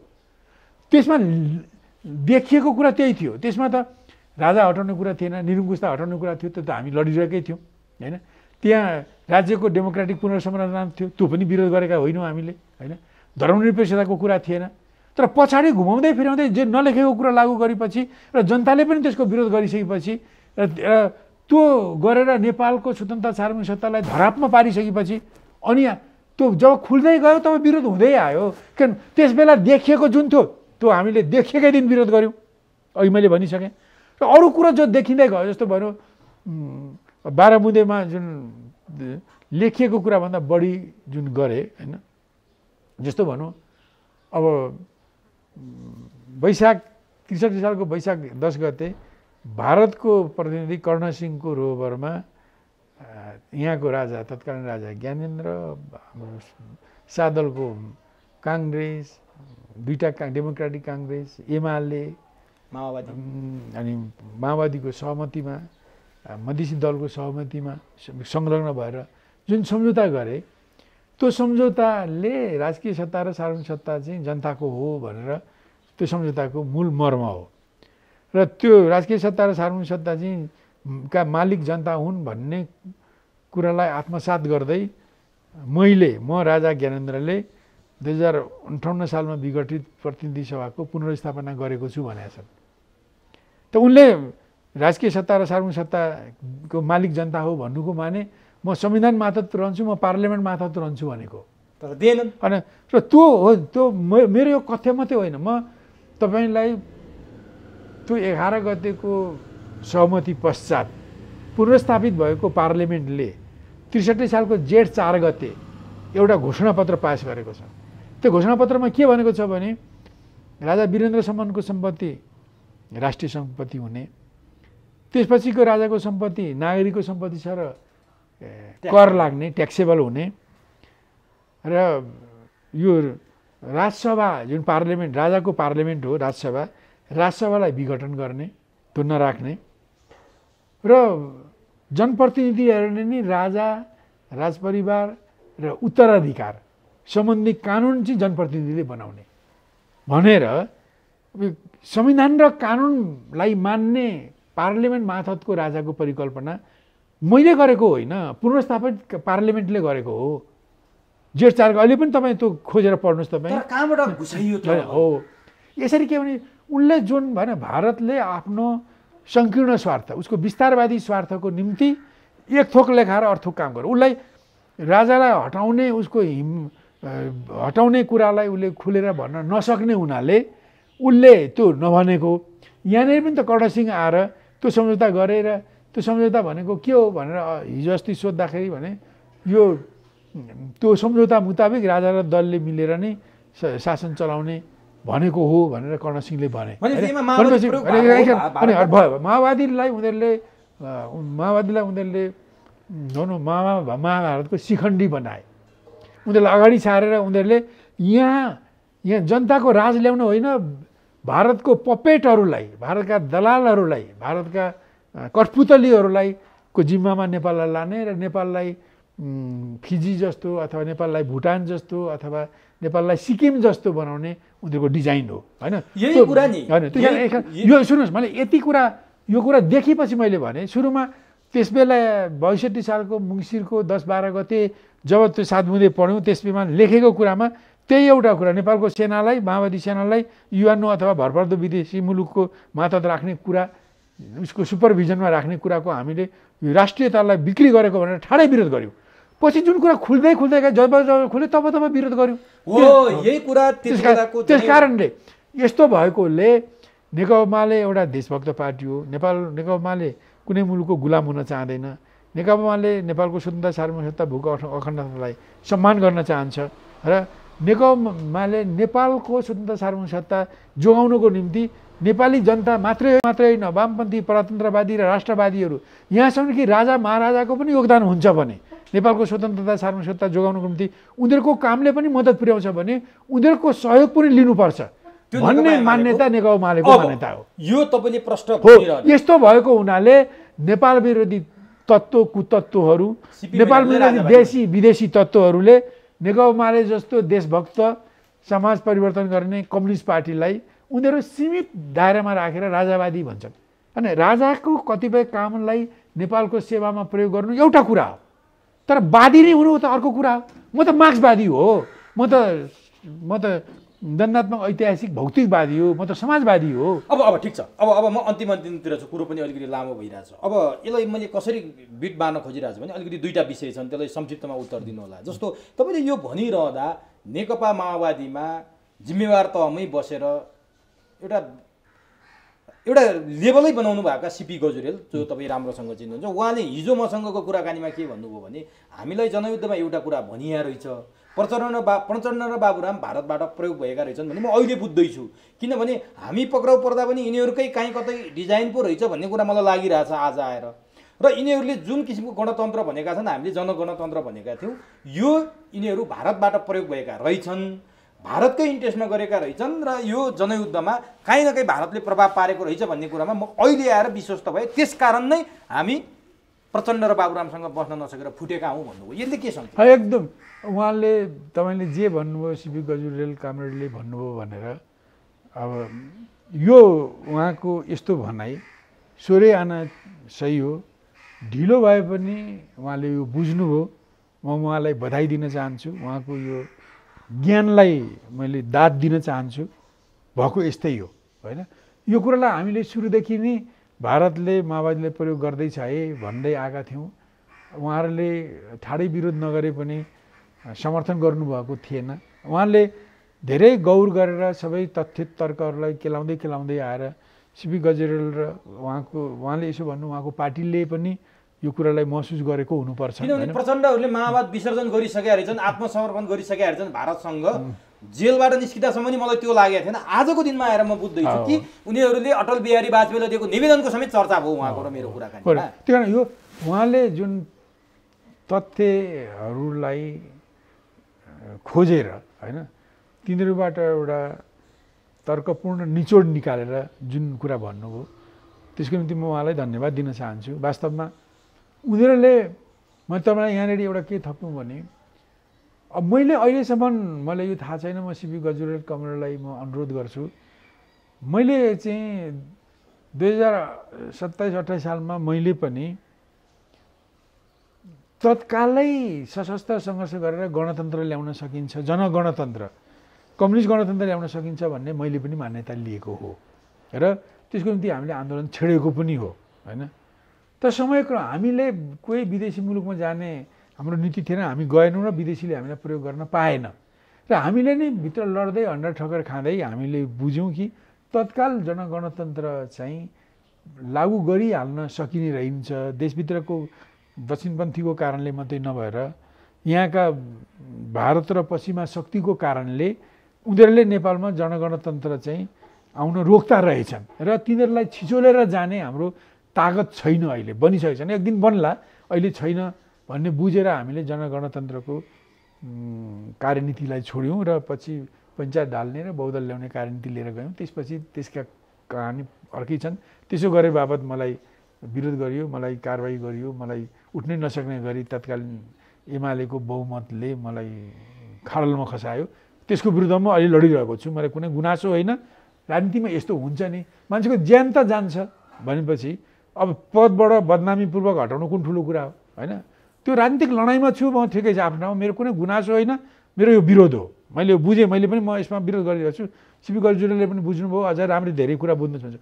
म के चाहिँ त्यस बेला जस्तो मैले भनौँ भारतले जस्तो मुजिबर रहमानलाई प्रयोग गरेर पाकिस्तानलाई अङ्गभङ्ग गरेर नयाँ मूल बङ्गलादेश बनाइदियो 71मा। 75मा लिन्डुप दर्जेलाई प्रयोग गरेर सिक्किमबाट राजतन्त्र, छोग्यालको राजतन्त्र हटाइयो र सिक्किमलाई भारतको 23वां प्रान्तको रूपमा भारतमा गाभियो।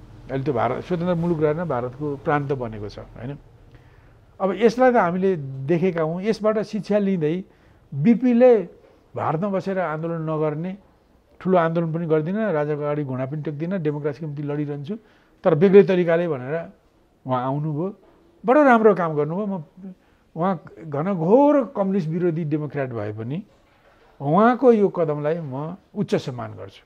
वास्तवमा बिपी कोइरालाले 2033 सालमा मेलमिलापको नीति माने राजासँग मिल्ने नीति, मूलत अरू शक्तिसँग उहाँको बढी लगाव थिएन, कम्युनिस्टको त विरोधै गरिरहनुहुन्थ्यो, तर पनि उहाँले राजासँग मिल्ने जुन नीति लिनुभयो र नेपालको राजनीतिलाई आन्तरिकीकरण गर्नुभयो। नेपालको राजनीति पोखिएर इन्डियामा गएको थियो।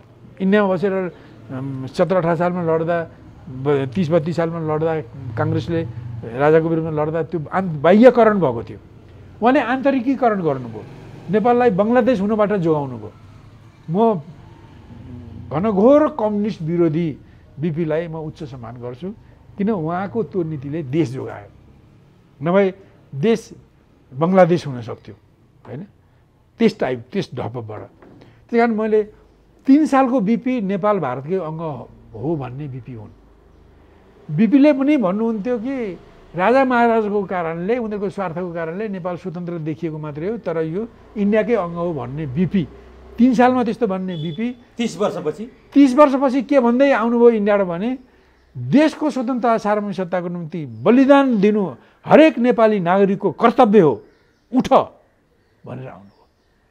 त बिपी एउटा डाइनामिक चिन्तन भएको मान्छे, त्यो एकदम त्यो 2003 सालको त्यो गैताल राष्ट्र विरोधी चिन्तन बोक्ने बिपी 33 सालमा देश जोगाउने झन्डा हल्लाएर आउनुभयो। म उहाँलाई सम्मान गर्छु। उहाँको कम्युनिस्टको विरोध गर्ने आफ्नो ठाउँमा होला, वैचारिक विरोध आफ्नो ठाउँमा होला, तर उहाँले देश जोगाउनु भयो। महेन्द्रपछि उहाँले जोगाउनु भयो। राजा महेन्द्रले विधानसभालाई तुहाएर जोगाउनु भयो र विश्वेश्वर प्रसाद कोइरालाले इन्डियामा अड्डा बनाएर इन्दिरा गान्धीको सहयोग लिएर यहाँ मुजिबर रहमानको जस्तो आन्दोलन गरेर नेपाललाई बङ्गलादेश हुनबाट जोगाउनु भयो। म उहाँलाई सतत नमन पनि गर्छु यस कामको निम्ति। देश रह्यो, ठिक छ, कम्युनिस्ट डेमोक्रेसी आदिको विवाद त हुने हो, तर हाम्रै ढङ्गले गर्दै रहँला। त्यस कारण म महेन्द्र पृथ्वीनारायण शाहले देश बनाउने कामको अगुवाई गर्नुभयो। महेन्द्रले 7 सालमा देशलाई जोगाउनु हो, नभए सिक्किम भुटान भइसक्थ्यो। 33 सालतिर आएर जब इन्दिरा गान्धीले नेपालको तराईलाई विखण्डन गर्ने नीति लिइसक्नु भएको थियो र नेपाललाई विलोप गर्ने काम त सिक्किम विलोपीकरणबाटै देखा परिसकेको थियो, त्यस दुर्घटनाबाट बिपीले जोगाउनु भयो। राजाले मात्रै जोगाएको होइन, बिपीले पनि जोगाउनु भयो। यो कुरा बुझ्नुहोस्, मैले राजाको मात्रै प्रशंसा गरेको होइन, मैले बिपीलाई पनि प्रशंसा गर्ने।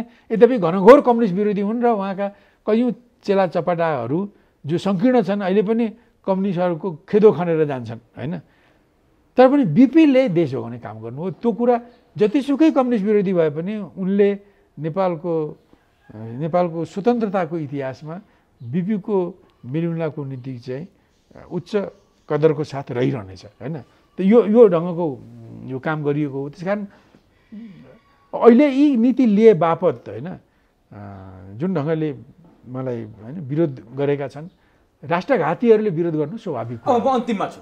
अब तपाईँ आफै पनि रहेको नेकपा एमाले आज तपाईँ हुनुहुन्न, असहमति राखेर जानुभयो। अहिले पनि देश ठ्याक्कै महेन्द्रको बेला अप्ठ्यारो थियो महेन्द्रले जोगाए, बिपीको बेला अप्ठ्यारो थियो बिपीले जोगाए। आज पनि देश अप्ठ्यारोमा छ र तपाईँ पनि कुनै समय रहेको नेकपा एमालेभित्र त्यस्तै झगडा छ। आज कार्यदलले मिलाउँछ भनेर धेरै कुराहरू आइरहेछ। आज केपी ओली र माधव नेपाल एक ठाउँमा आउँछन् भन्नेहरू पनि छन्, फेरि आउन्नन् भन्नेहरू पनि छन्। तपाईँले के लाग्छ, नेकपा एमाले अब एक भएर अगाडि बढ्ला, अब नेकपा एमाले भित्रको विवाद समाधान होला, केपी र माधव मिल्लान् अथवा नमिल्लान्? र सँगसँगै अब हिजो त्यो अब अप्ठ्यारो परेको बेलाको महेन्द्र र त्यो अप्ठ्यारो परेको बेलाको बिपीको जन्म भएको जस्तै अब यो अप्ठ्यारो परेको बेला, यो देश प्रसव पीडामा छटपटाइरहेको बेला त्यस्तो नेतृत्व को हुन सक्छ? मैले पहिला भने एमालेको विवाद अब कता जाला, त्यसले के अर्थ राख्छ र अब त्यो नेतृत्व को होला यो प्रसव पीडामा नेपाललाई चाहिँ यो प्रसव पीडाबाट मुक्त गर्ने? अब यसमा यो एमालेको विवादको विषयमा अहिले जुन ठाउँमा उहाँहरू मिल्ने जस्तो गरेर आएका छन्, मिले नि हाले पनि यो दिगो हुन्न भन्ने मलाई लाग्छ। किनभने उनीहरूको पद दुर्लुप्ता छ। अहिले पदकै भागभण्डामा अहिलेसम्म नमिलिरहेको हो होइन, शक्ति भागभण्डामा मिलिरहेको छैन र उनीहरू पार्टीको सत्ता र देशको सत्ता चाहिँ आफ्नो मुठीमा पार्ने पक्षमा छन् केपी ओली माधव नेपाल होइन। यसको डिबेट हो र यसमा केही सम्झौता गरेर मिलिहाल्यो भने पनि यिनीहरूको अन्तर्राष्ट्रिय कनेक्सनमा भिन्नता छ। म तपाईँलाई अलिकति बताइदिन्छु, त्यसबाट तपाईँहरू देशवासीले जस्तो माधव नेपालजीलाई with due respect to the former prime minister of Nepal के भन्छु भने माधव नेपालले धेरै पहिलेदेखि विदेशी मुलुकको हित हुने किसिमको काम गरेको तथ्यहरू छन्। त्यो पनि दक्षिण अवश्य त्यही। तर मैले तपाईँलाई के भन्छु भने दक्षिण पश्चिम परस्थ दक्षिण, काङ्ग्रेस आईको दक्षिण, इन्डो पश्चिम होइन।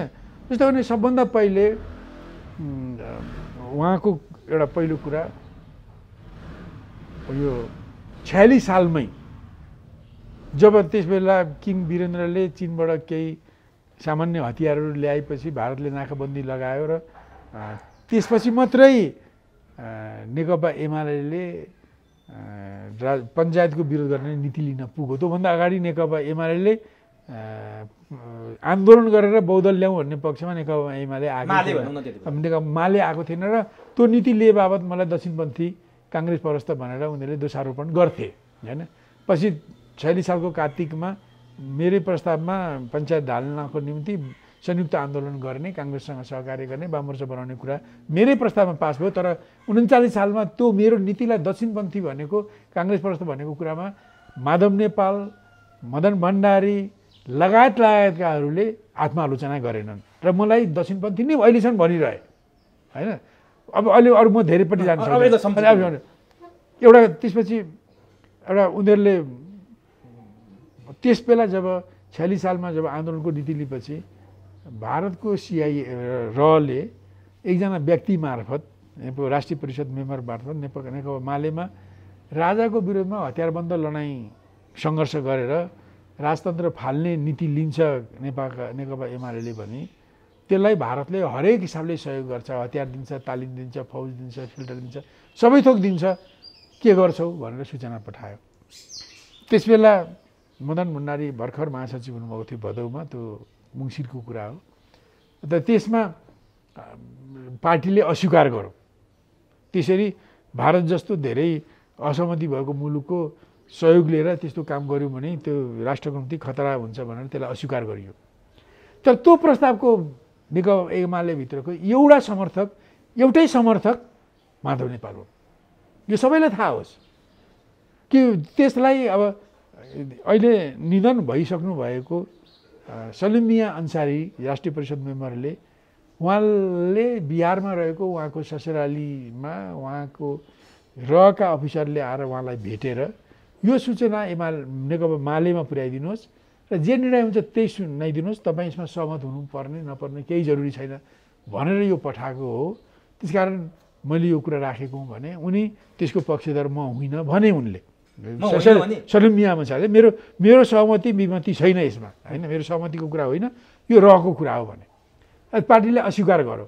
तर त्यसलाई उनले भनेपछि यो सहयोग लिएर राजालाई हटाउँ भनेर पहिलो वक्ता होइन, त्यो प्रस्ताव आएपछि त्यो पहिलो टिप्पणी गर्ने माधव नेपाल हुन्। उनले त्यो सहयोग लिने कुरा राखेका थिए। यद्यपि केन्द्रीय कमिटीमा अब पछि ककलले के भन्थे, तर केन्द्रीय कमिटीका धेरै साथीहरूले त्यसप्रति समर्थन गरेनन्। अब मैले त समर्थन गर्ने कुरै थिएन, मैले त त्यो हुन्नै भनेर भने। त्यसपछि पछि निचोड निकाल्दा मदन भण्डारीले पनि यस्तो सहयोग लिने होइन, यसलाई रोकिदिउँ, यसलाई लिँदैन भन्ने ठाउँमा पुग्यो होइन। त्यसपछि माधव नेपाल त्यसको पक्षमा थियो एक कुरा। दोस्रो कुरा, गिरिजाप्रसाद कोइरालाले जनआन्दोलनपछि, भारतले जनआन्दोलनको क्रममा टनकपुर बाँध बाँधेपछि यहाँ उनले भारत भ्रमणको क्रममा गिरिजाप्रसाद कोइरालाले टनकपुर सम्बन्धी एउटा सम्झौता गरेर आएर त्यसलाई समझदारी भने, तर हामीले त्यो समझदारी होइन भनेर कोर्टमा मुद्दा पढ्यो, अदालतले त्यसलाई यो सम्झौतै हो भनेपछि त्यसलाई 2 तिहाईले पास गर्नुपर्ने कुरा भयो। र त्यसपछि भारत चाहिँ यो कोर्टको फैसलापछि सजिलै महाकाली सम्बन्धी एउटा एग्रिमेन्ट गराएर आफ्नो स्वार्थ पुरा गर्ने बाटोमा थियो। तर कोर्टको निर्णयपछि तिनीहरूमा अलिकति गतिरोध आएको थियो। त्यो बेलामा माधव नेपालले इन्डियामा जाने कुरा पार्टी तत्कालीन माले पार्टीमा राख्नु हो, केन्द्रीय कमिटीमा। त्यहाँ साथीभाइसँग एमाले भइसकेको थियो होला, गिरिजाप्रसादले टनकपुर हो त्यो एमाले भइसकेको थियो। अनि त्यसमा राख्नु हो। अनि किन भन्दा साथीहरूसँग सिपाहीसँग भेट्ने, प्रवासका साथीहरूसँग भेट्ने भनेर भन्नुभयो। अनि त्यसपछि मलाई पनि ल सिपी कमान्डर तपाईँ पनि जाउँ भन्नुभयो। अब कुनै उद्देश्य केही पनि बताउनु भएन। मैले साथीभाइसँग भेट्नुहुन्छ भनेपछि ल त जाउँ, मैले पनि काम गरेको साथीभाइसँग भेट्नुहुन्छ भनियो। तर रहँदा उहाँको उद्देश्य चाहिँ त्यहाँको भनौँ न सरकारसँग भेटेर एउटा प्रस्ताव लानु रहेछ, महाकाली सम्बन्धी प्रस्ताव लानु रहेछ। र उहाँ त्यहाँको सिपिआइएमको मद्दतबाट त्यस बेलाको विदेश मन्त्री हुनुपर्छ, विदेश मन्त्री प्रणब मुखर्जीसँग सिपिएमका कामरेडहरूले हाम्रो भेट जुराए। हामी मन्त्रालयमा भेट गर्न गयौँ उहाँको च्याम्बरमा, प्रणब मुखर्जीको च्याम्बरमा। अब त्यसको leader of the group Madhav Nepal हुनुहुन्छ, म त्यसको सदस्य छु। मलाई केही थाहा छैन के यो यस उद्देश्यले आएको पनि भनेको छैन। मैले त्यस विषयमा मैले केही होमवर्क पनि गरेको छैन होइन। त्यहाँ जब प्रणब मुखर्जीले अब कोर्टको निर्णयपछि, नेपालको सर्वोच्चको निर्णयपछि अप्ठ्यारो भएको के गर्ने, अब यहाँ शारदा ब्यारेज पनि नवीकरण गर्ने कुरा छ, टनकपुर ब्यारेजको त्यसलाई वैधानिकीकरण, त्यसलाई सम्झौता गर्नुपर्ने कुरा छ, अर्को नयाँ प्रोजेक्टको कुरा छ, के गर्ने हो भनेर उनले चिन्ता व्यक्त गरेपछि माधव नेपालले सिधै भन्नुभयो किन चिन्ता गर्नुहुन्छ, तपाईँले शारदा नहरको 1920मा भएको चन्द्र शमशेरको पाराको त्यसको नवीकरणको कुरा, यो टनकपुर ब्यारेजको कुरा र पूर्णागिरीको कुरा एउटै सन्धि गरेर एकीकृत सन्धि बनाएर ल्याउनुहोस् न, हामी हेरिहाल्छौँ नि भने माधव नेपालले। म झसँग भयो। मैले त वास्तवमा मान्छेले त यो वास्तवमा कोसँग सल्लाह गरेर माधव नेपालले पार्टीमा भारत भ्रमण गर्ने भनौँ न अनुमति मागे होइन, र मलाई पनि लिएर आए। मलाई अहिले पनि यो थाहा छैन होइन। सोध्नु भएन होइन उनले त त्यहाँ सिधै भने भारतमा जान्छु जाउँ, तपाईँ त्यहाँ हुँदा हुँदै त्यस्तो कसरी गर्ने आँट गरे होइन। त उनले त के मलाई पनि मुस्न खोजेका रहेछन् होइन, त मलाई पनि लिएर गएर मलाई पनि त्यसमा इन्भल्भ गर्न खोजेका रहेछन्। मैले त्यहाँ त्यसो भनेपछि म हक्क नभक्क भएँ, मैले केही पनि बोलिनँ, किनभने म प्रिपेयर पनि थिइनँ होइन। उनले जुन ढङ्गको कुरा गरे त्यसमा टिप्पणी गर्नको निम्ति म प्रिपेयर पनि थिएन। त यिनले यो एकदम बडो अनौठो बडो आश्चर्यजनक प्रस्ताव राखेँ भन्ने मलाई पऱ्यो। र यसको भित्रमा के छ भन्ने नबुझिकन मैले भन्ने कुरा पनि थिएन, मैले बोलिनँ पनि। अब यसै त डेलिगेसन लिडरले बोलेको कुरामा मैले कन्ट्राडिक्ट गर्ने कुरा पनि हुँदैन थियो। भएकै भए पनि मलाई बोल्नु मेरो शिष्टाचारले दिँदैन थियो। तर चिन्नुभयो मान्छे चिने मैले।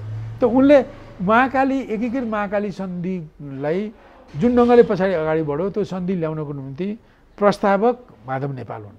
अब सुन्नुहोस्, अब दोस्रो कुरा अनि अब माधव नेपालले कसको कुरा मान्दैछन् भन्ने कुरा दोस्रो। तेस्रो कुरा पछि यो अरुण तेस्रोको सम्बन्धमा वर्ल्ड ब्याङ्कको एकजना चिठी लेखेको कुरा, त्यो त्यसमा वर्ल्ड ब्याङ्कका पनि धेरै नचाहिँदा शर्तहरू थिए, त्यसको विरुद्धमा लडिँदै थियो। तर यिनी उप प्रधानमन्त्री भएको बेलामा उनले पार्टीमा फेरि चिठी लेख्ने औपचारिक निर्णय नगराइकन उनले उप प्रधानमन्त्रीको हैसियतमा, महासचिवको हैसियतमा चिठी लेखेर यो प्रोजेक्टलाई अगाडि नबढाउनुहोस्, हामी लिँदैनौँ भनेर उनले त्यो प्रोजेक्टको विरोध गरे। त्यो कसको लागिरहेछ भने त पछि इन्डियाले लग्यो होइन।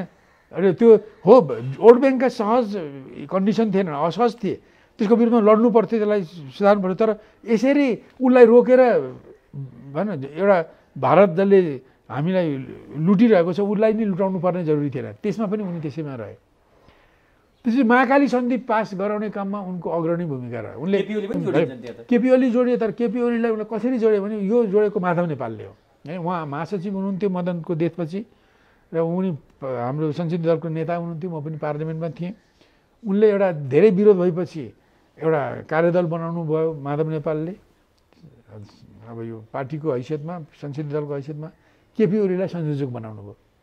केपी ओलीले ल्याएको संयोजनमा त्यो प्रस्तावमा सानो खेसरा ल्याउनु भएको थियो। केपी ओलीले राम्रो होमवर्क गरेको थिएन, तर पनि केही ल्याउनु भयो कि आलोच्य थियो त्यो यो महाकाली सन्धिमा केही कुराहरू नसच्याइकन यसलाई पारित गर्नुहुन्न भन्ने किसिमको थियो। र अब त्यो किसिमको कार्यदलको रिपोर्ट आएपछि अब एमाले पार्टी चाहिँ ले त्यसलाई समर्थन नगर्ने जस्तो स्थिति देखिसक्यो होइन, त्यो भएको थियो।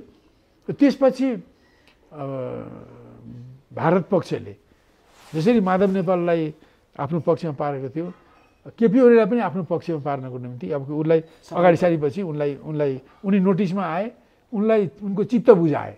उनको त्यसबेला केपी ओली रुपियाँ पैसाको तङ्गीमा थिए होइन, उनको हालत बदहाल थियो र करोडौँ पैसा आउने कुरा भएपछि उनले ती केही असमझदारीलाई बिस्तारै बिस्तारै त्यसलाई उनले छोड्दै गए र उनी समर्थक भए। अब यो त माधव नेपालले गरेको राष्ट्रघात। माधव नेपालले केपी ओलीको कमजोरी, लोभ, अर्थ कमजोरी, अर्थ लोभी प्रवृत्तिलाई देखेर त्यसको संयोजक बनाए। त्यसको संयोजक बनाउनु त अरू पनि त मान्छे थिए नि त होइन, तर उनलाई नै किन बनायो भने उनको त्यो कमजोरीलाई प्रयोग गर्न सकिने देखेर उनले बनाएर पछि उनी त्यसको शिकार पनि भएर माधव नेपालको अगुवाईमा केपी ओलीको साथमा एकीकृत महाकाली सन्धिलाई दुईट्याइ दिने काममा उहाँहरूले भूमिका खेले। यो कसो माधव नेपाल पछि होली वाइन काण्डको पनि तपाईँलाई थाहा छ, यसको सम्पूर्ण 90-95% भूमिका माधव नेपालको हो। अब एउटा 1 करोडको उपहार र एउटा सुनको सिक्रीको निम्ति केपी ओलीले वनवास गएर आफ्नो बालुवाटारको निवास छोडेर होटलमा 3 दिन बसेर त्यसलाई सफल पार्ने काम। अब यो माधव नेपालले के नेक्सस चाहिँ कहाँ छ भन्ने अहिले सुन्नु, अब यति पछि लास्टमा पछि यो जब 2074 सालको फागुन 3 गते बनेको केपी ओलीको यो सरकारले 2 वर्ष अवैधान पाएको थियो। 75-76 को फागुन 3 गतेसम्म त्यसको अविश्वास हुँदैन थियो। त्यसपछि 75-76 को 3 गते फागुन तगेपछि केपीको विरोध सुरु हुन थाल्यो। त्यो विरोधको दौरमा क्रमशः बढ्दै बढ्दै माधव नेपाल त्यो विरोधकोमा अब यसो हेर्दा प्रचण्डको प्रमुख भूमिका भने पनि माधव नेपालको चाहिँ प्रमुख भूमिका देखियो। त्यसमा त्यो विरोधमा प्रमुख भूमिका देखियो र पछि मलाई जसरी 2039 सालमा माधव नेपालले मदन भण्डारीसँग र अरूसँग मिलेर होइन मलाई नभएको अनुशासनहीनताको फत्तुर कसेर मलाई कारवाही गरी पार्टी महासचिव र पोलिट ब्युरोबाट हटाएका थिए र अहिलेसम्म मलाई राजनीतिमा उठ्न नसक्ने गरी उनीहरूले खाडलमा खँदारेका थिए। त्यस्तै केपी ओलीलाई 19 पन्ने अभियोग लगाएर फौजदारी अभियोग लगाएका थिए। त्यो फौजदारी अभियोग चाहिँ पार्टीले पास गरेर त्यस अनुसारमा केपीलाई कारवाही गरेको भए केपीको हालत त मेरोभन्दा खत्तम हुन्थ्यो। मलाई त के, म त राजनीतिको मलाई त के भने म राष्ट्रको हितको पक्षमा थिएँ, मेरो विचार प्रवृत्तिलाई मार्न खोजेर पनि मर्ने थिएन, मरिरोज। तर केपी ओलीलाई त मुद्दा लाग्थ्यो, भ्रष्टाचारको अभियोग लाग्थ्यो होइन। त्यसकारण उनीहरूले जस्तै केपी तिनै पात्र माधव नेपालले अगाडि सारेर प्रचण्डलाई हात लिएर केपी ओलीलाई उठ्नै नसक्ने गरी 19 पन्ने अभियोग पत्र लगाएर केपी ओलीलाई मलाई भन्दा खत्तम हुने गरिकन कारवाही गर्ने जुन बाटोमा गए र पछि उनले केपी ओलीलाई अध्यक्षबाट पनि हटाए। माधव र प्रचण्डको ग्रुपले उनलाई पार्टी सदस्यबाट पनि हटाए। माधव नेपाल अब यो समय चाहिँ यसमा केपी ओलीको विरोध गर्ने क्रममा अब भारतले केपी ओलीलाई चाहिँ त्यसबेला खुलेर विरोध गर्थ्यो सुरुमा। पछि 77 सालमा लागेपछि जेठ असारदेखि बिस्तार केपी ओलीलाई पनि विरोध नगरेर प्रयोग गर्न थाल्यो र कार्तिक 5 गते यो सामन्त गोयल आएपछि उनीहरूको केपीसँग लपक्क टाँसिएर केपीको महत्त्वाकांक्षालाई उचालेर केपीको पनि साथी भएर माधव प्रचण्डको पनि साथी भएर यी दुईटा थुम्बालाई जुदाउने काम गरे होइन।